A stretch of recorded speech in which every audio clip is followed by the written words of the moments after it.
What is up, everybody? Welcome back to the Pack a Day podcast. I'm your host, Andy Herman. You can follow me on Twitter at Andy Herman NFL. Of course, you can follow the podcast at Pack a Day Podcast. Today, I wanted to take a deeper look at the initial 53-man roster, but maybe more importantly, looking at it in comparison to the initial 53-man roster from one season ago. The Packers were clearly a potential Super Bowl team a season ago. So how does this team right now compare to what it looked like exactly 1 year ago today? And I think it's an interesting case study in the roster that the Packers had at the time and sort of to level set for expectations for the remainder of this season. So we'll go over that in just a moment. A couple quick notes. First of all, there was a great Brian Gutekunst interview with Pete Doherty over on PackersNews.com. So if you are subscribed over there, if you're not, I highly recommend it. But if you are subscribed, definitely go and check it out. Great interview with Brian Gutekunst. Definitely some juicy tidbits in there. So I don't want to give too much away. I want to give those guys the opportunity to earn their money on the subscription over there. So make sure to check that out if you have not already. And then Bill Huber actually had a great article up on Sports Illustrated as well about sort of the 53-man roster, and a great quote from Aaron Rodgers about Caleb Jones. And as you guys know, if there was one player that got released that I thought should have been on the 53-man roster, it was Caleb Jones. Well, apparently,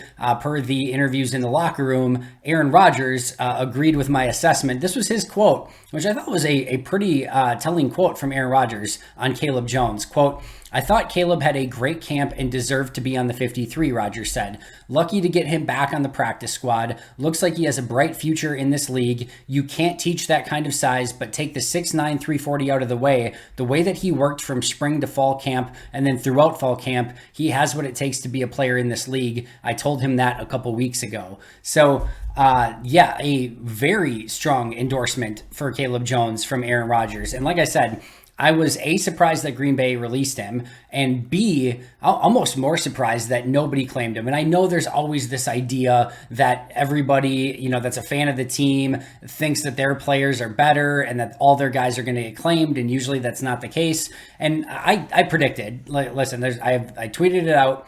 After all the initial cuts, I tweeted I didn't think anyone was going to get claimed, including Caleb Jones. I just thought based on where those players were, with Caleb, he's a unique size and weight and all of that distribution. He's not going to be a fit for every team. He was an undrafted guy, and then the Packers decided to release him and keep 10 other offensive linemen. That's going to usually sound alarm bells to other GMs of like, okay, if Green Bay couldn't keep him as one of their top 10 offensive linemen, what are we going to do with that type of player? But usually NFL teams are just dying for any sort of offensive line developmental talent. And to me, that is Caleb Jones, and to Aaron Rodgers, that is clearly Caleb Jones as well. So hopefully Green Bay can keep him on the practice squad. I can tell you right now, if I was a GM of another team, specifically, listen, maybe if you're the Tampa Bay Buccaneers, that's probably a poor example because they need some offensive line depth right now. But if you're a team like the Rams that's competing for a Super Bowl right now, maybe you just don't have the time and the roster spot for a developmental player that's going to take a year or two to develop, right? And maybe that's what Green Bay was thinking as well. But if I were the Jacksonville Jaguars, the Chicago Bears should have been all over Caleb Jones. The fact that they weren't is just, I don't understand that at all. But there are teams that are clearly not competing. The Texans should have been all over him. That aren't competing this year, that you have nothing better to do than to try to bring in a super talented offensive tackle who's going to need a little bit of time to develop, but could maybe be a starter down the line. So a resounding endorsement from Aaron Rodgers on Caleb Jones, and that's still a name that I'm going to be keeping a very close eye on, and hopefully Green Bay can keep him on their practice squad. Now, I know that practice squad poaching is a thing, and that other teams can sign players from a team's practice squad. Just know that if you do that, you have to keep them on the payroll for 3 weeks. You have to pay that player for 3 weeks. You can technically release them in under 3 weeks. You don't have to keep them on the roster, but you have to continue to pay that player for the 3 weeks that they are on the team. So it's not just a free thing. You basically have to invest in that player. You can't just keep taking random practice squad players one at a time. There is a 3-week commitment to that player. So I don't, the odds that players get claimed off of a team's practice squad are still fairly thin. And the fact that he didn't get claimed during the waiver period should give Green Bay some level of confidence that he's going to be able to stick around. But definitely a player that has talent. And like I said, Aaron Rodgers definitely agrees. All right, let's get to the main event. I don't think this is going to be a super huge topic for today, but I just wanted to look 1 year ago today when the Packers announced their initial 53 up until right now. How does the roster look different? And where are they better? Where are they worse? So let's just go position by position. Quarterback first. Last year at this time, Aaron Rodgers, Jordan Love. This year at this time, Aaron Rodgers, Jordan Love. So no difference on the 53, but I think there's clearly a difference in the Jordan Loves that we're talking about, right? Last year's Jordan Love, not there, wasn't ready, didn't look to be able to, like I said, last year he looked like a number 3 quarterback. And this year he looks like at worst a very good number 2 quarterback, excuse me. So it looked like a very good, potential to be a top number 2 quarterback. So there's a major difference there. Now for Aaron Rodgers, tough to expect him to be a MVP again, especially without Davante Adams. And, he did miss a game and a half a season ago, the half a game against the Lions where they sat him, and then the game against the Chiefs. So, could they, potentially lose him for more games this year? That's a possibility, but they could also have him for an extra game and a half. And even if he is missing a game and a half, they should be better off with Jordan Love this year than they were a season ago. So I think, again, to expect another MVP season might be a little bit much. So I'm going to go neutral here, even though I think Love is better. I would also add that I think Etling's a better emergency quarterback than Benkert. Clearly, the Packers agreed with that as well. So I do think that they are probably overall better from a talent standpoint, but I'm going to go from an expectation standpoint. Still, I'm going to say that, with where Rodgers is at, and every year is a year older, right? I'm going to say that they stayed status quo, going from Rodgers and Love to Rodgers and Love.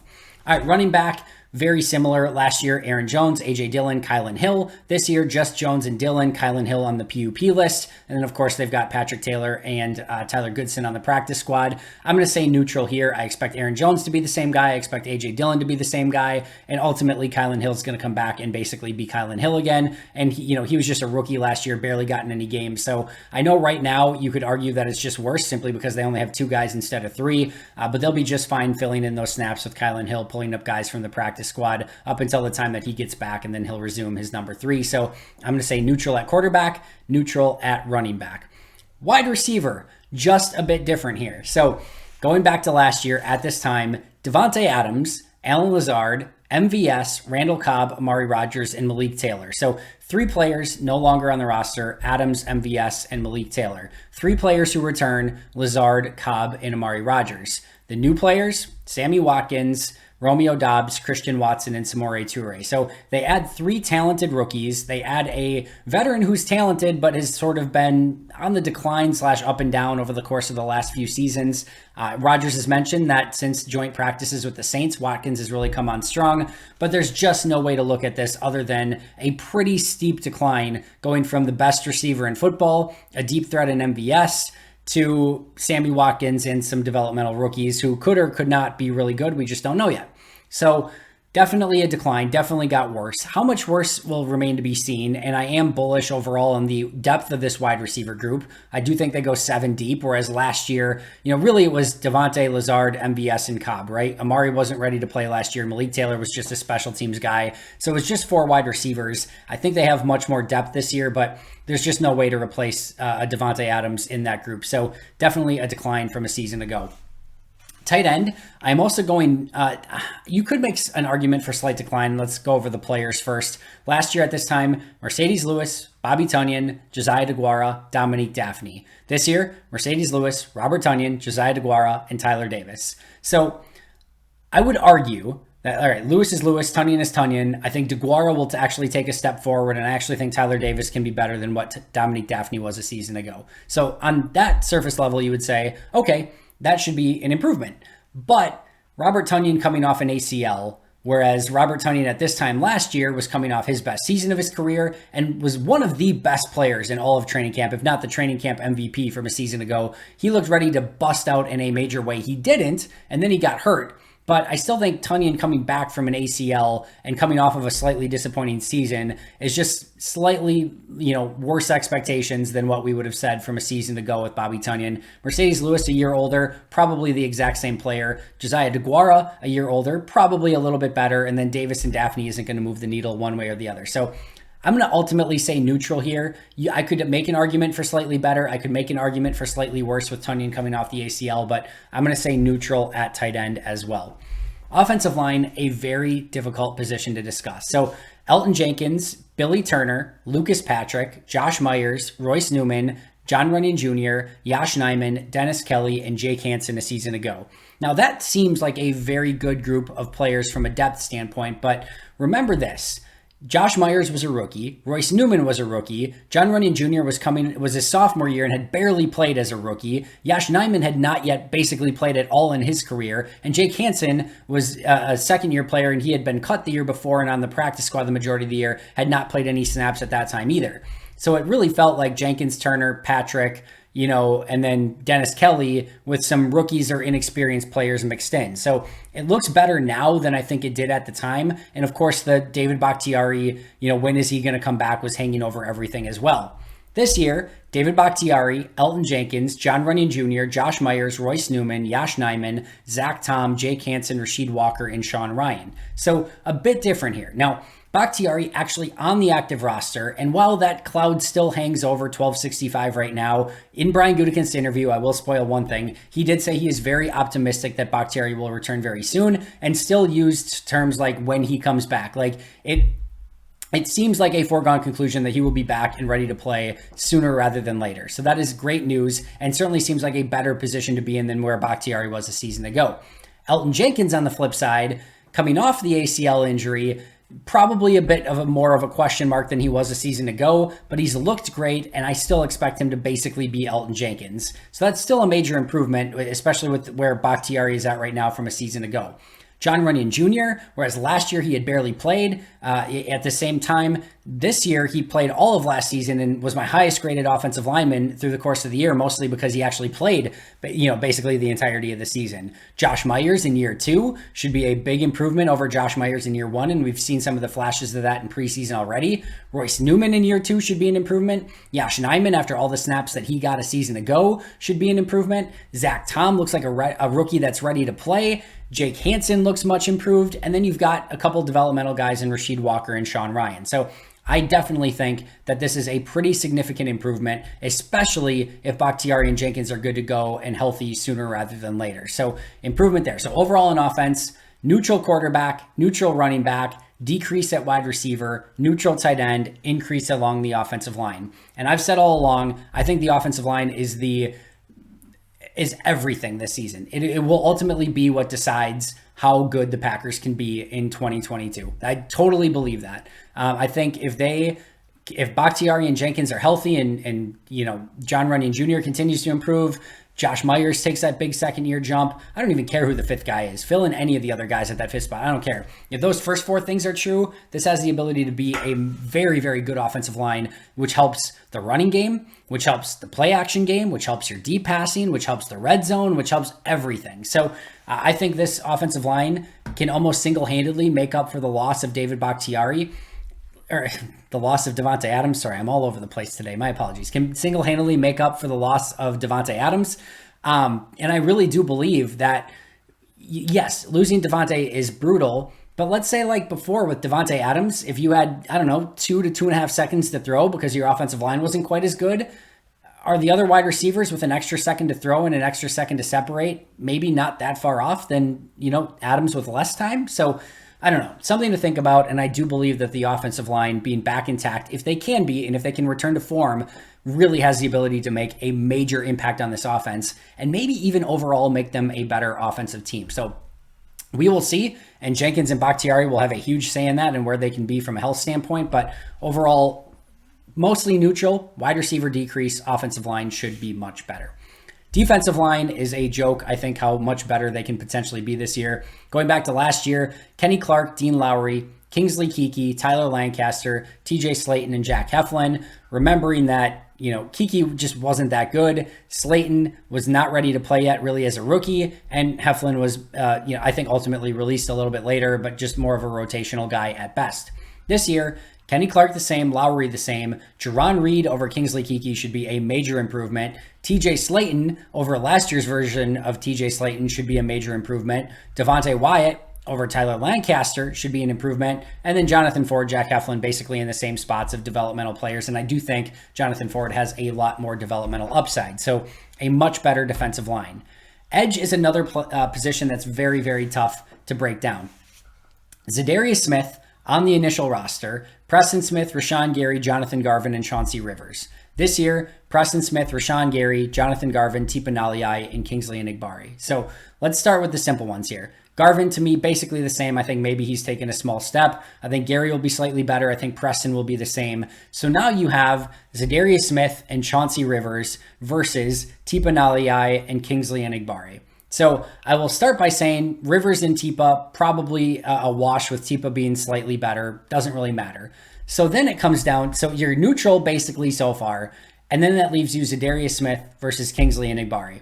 And clearly, that is a major decrease. No disrespect. They both were number 55, but no disrespect to Kingsley Enagbare. That's just a major decrease. However, Za'Darius, even at the time, was injured and you didn't know exactly what was going on with him. There was that cloud hanging over him at the time, and he would ultimately play like 30 snaps on the season. So while on paper, if you're just looking at last year's initial 53 to this year's initial 53, there's a pretty major decrease at edge rusher. In reality, it doesn't really play out that way. Now, there will be players that ultimately get injured for the Packers this year as well, which will ultimately play a part. So that's why you can't really take those things into effect. But so on paper, it's definitely a decrease. But in reality, just you didn't really lose anything by losing Za'Darius Smith from last year to this year. Linebacker, so insanely better. Last year was Devondre Campbell, Chris Barnes, Oren Burks, Ty Summers, and Isaiah McDuffie. This year, Campbell, Quay Walker, Chris Barnes, and Isaiah McDuffie. It seems very similar. On the surface, it looks like you're basically trading Oren Burks and Ty Summers for Quay Walker, which, first of all, yeah, that's already a very major increase in talent and what should be a much better player than either of those two guys combined.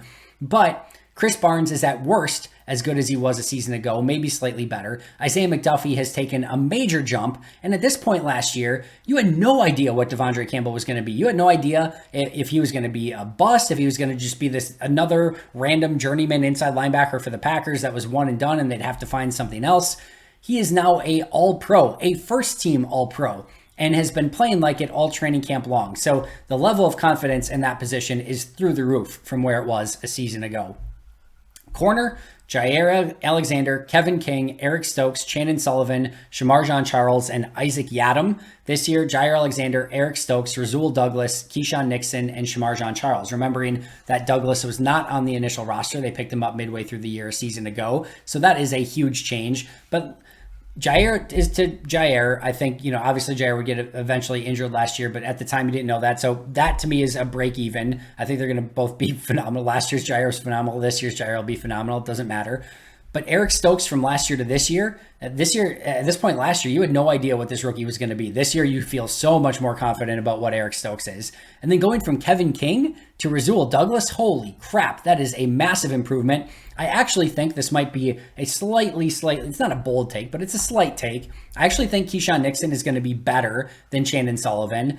Shamar Jean-Charles will be better than what he was as a rookie a season ago, and they will not miss Isaac Yiadom on defense, special teams, or anything. So I know they don't have a sixth guy. You can call up Rico Gafford. You can call up Keandre Thomas. You can call up any of those guys, and they will immediately be better than what Isaac Yiadom was a season ago. So love this corner group, and much better than they were at the same time a season ago.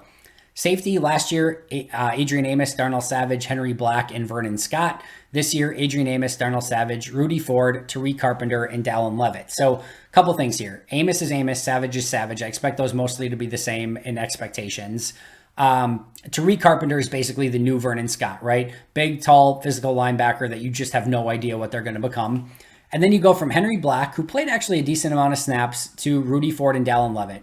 Rudy Ford will be better than Henry Black was a season ago. He will also be a better special teams player. And Dallin Levitt, you might as well just move to the special teams line because he's going to be a primary special teams player. And Green Bay didn't really have that player from a season ago. So I actually think safety will at minimum be neutral, but I actually think that they are taking a step in the right direction here. So defensive line better, edge decrease just because it's Za'Darius Smith at this time a season ago, linebacker better, corner better, safety neutral to better.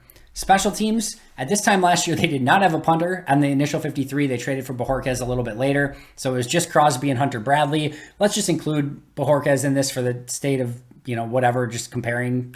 Crosby at this time last year was coming off a really great season.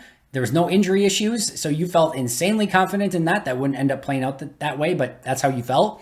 This year, coming off his worst season and coming off an injury. So you just have to feel a lot better about Mason Crosby at this same time a season ago than what you do right now. That's not to say he won't be better. I think he will be better than what he performed at a year ago, but we'll have to kind of wait and see on that. Pat O'Donnell, I think, will be better than Corey Bojorquez, but remember back a season ago, there was a lot of buzz and excitement about Corey Bojorquez. People were calling him a weapon. Like, there was real legitimate excitement about him. There's not the same with Pat O'Donnell. So I would go, if we were basing it off expectations, I would say Bojorquez would have been, what I think more people would have been excited about at the exact same times, all things equal. And then Jack Coco, Hunter Bradley, both, unproven. You don't know what you're going to get. So I don't think there's much difference there. So ultimately, I will say this looks like a slightly worse positional players with just punter, kicker, long snapper. But overall, the rest of the depth on the special teams, the guys we've been talking about, should be much, much better than they were a season ago with gunners and kickoff coverage and, punt return and all of it. I think they have much more depth in the special teams than what they did in 2021. So offense, wide receiver worse, offensive line better. Defense, everything better except edge rusher. Special teams, the core units probably better. Like the key, like kicker, punter, long snapper, probably a bit worse. But overall, I think you have to feel pretty excited about where this roster is at right now. And remember too, like they found a Rasul Douglas midseason. There's nothing to say that maybe they don't find this year's Rasul Douglas midseason. They will have to fight through injuries. Their depth will be tested. They need their key guys to be healthy. But this is a very good roster. And I think you can say, you can make an argument that they have a better 53 at the same time right now overall than they did a season ago. Davante Adams is a very tough loss, but I think there's enough additions and some additions by subtraction that they've made elsewhere that could make this team a very dangerous team in 2022. That's going to do it for me today. Thank you so much for joining me. Always appreciate it. I'll be right back here tomorrow with an all new episode. But until next time, and as always, go Pack Go.